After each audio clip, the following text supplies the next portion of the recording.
എടി lossy, നീതുമോക്ക് call വരുമ്പോ അവളെ നീ ശ്രദ്ധിച്ചിട്ടുണ്ടോ? ഇല്ല. എന്താടി അമൃതേ? നമ്മുടെ അടുത്തുനിന്ന് അവൾക്ക് കോള് വരുന്നെങ്കിലേ അവള് നമ്മുടെ അടുത്തുനിന്ന് ദൂരെ മാറിപ്പോയി സംസാരിക്കുന്നത് നീ ശ്രദ്ധിച്ചിട്ടുണ്ടോ? ആ, അത് ഞാൻ ശ്രദ്ധിച്ചിട്ടുണ്ട്. ഇന്നലെ എന്റെ അടുത്തിരുന്നപ്പോ അവൾക്ക് കോള് വന്നേ. അപ്പൊ അവൾ ഇപ്പൊ വരാടി എന്ന് പറഞ്ഞ് അങ്ങ് ദൂരോട്ട് നടന്നു പോയി സംസാരിക്കുന്നുണ്ടായിരുന്നടി. ആ, അത് തന്നെ. ഇന്നലെ സ്റ്റോപ്പിൽ വെച്ച് അവൾക്ക് കോള് വന്നപ്പോ അവള് നടന്ന് അങ്ങ് ദൂരെ നടന്ന് സംസാരിക്കുവാടി. ആണോ? ഇതാ നോക്കി, ഇപ്പോഴും അതേപോലെ തന്നെ സംസാരിക്കുന്നേ. ആരോടായിരിക്കും അവൾ ഇങ്ങനെ സംസാരിക്കുന്നേ? ഇനി അവൾക്ക് ലൈൻ വല്ലതും സെറ്റായി കാണുമോ? അറിഞ്ഞൂടാ. എന്നോട് ഇപ്പൊ കസിനാണെന്ന് പറഞ്ഞാ പോയത്.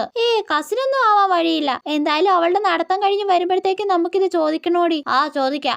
ആ എടി, ഞാൻ വന്നു. നമുക്ക് പോയാലോ? ആരായിരുന്നടി നിന്നെ വിളിച്ചത്? അത് ഞാൻ പറഞ്ഞില്ല, എന്റെ കസിൻ ചേച്ചിയായിരുന്നു. അതെന്താ കസിൻ ചേച്ചിയുടെ കോള് ഞങ്ങളുടെ അടുത്തുനിന്ന് നിനക്കെടുത്താ? എടി, അതിനെനിക്ക് കോൾ ചെയ്യുമ്പോ നടന്ന് സംസാരിക്കണോടി. എന്നാലേ എനിക്ക് ഉള്ളിലുള്ളതൊക്കെ തുറന്ന് സംസാരിക്കാൻ പറ്റൂ. ഇങ്ങനെ നടന്ന് കോൾ ചെയ്ത് സംസാരിക്കുമ്പോ ഭയങ്കര എനർജി ആടി. ചേടാ, വെറുതെ ഇവിടെ തെറ്റിദ്ധരിച്ച്. ആണെന്നേ. എന്താടി? ഒന്നുമില്ല.